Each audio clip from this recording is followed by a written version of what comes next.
Hi guys, welcome back to our YouTube channel. So in this video tutorial, I will show you how to fix the Bluetooth could not connect error you're getting on your Windows PC.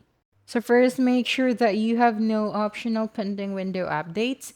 So now just open your settings and then click on the Windows update.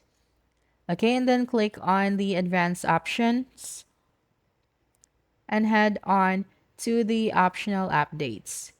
So here, if you can see an optional updates, you will then just have to click on it. But still, there are no optional updates available at this time. It means that your computer or PC is up to date.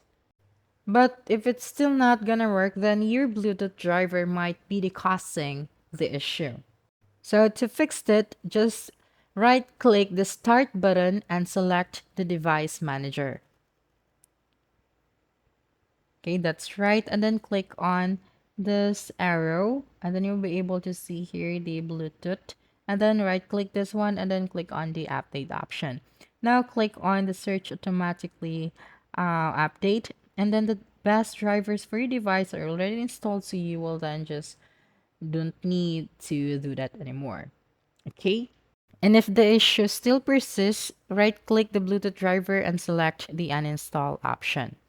When this is done, restart your PC and Windows will automatically reinstall the correct functional Bluetooth driver.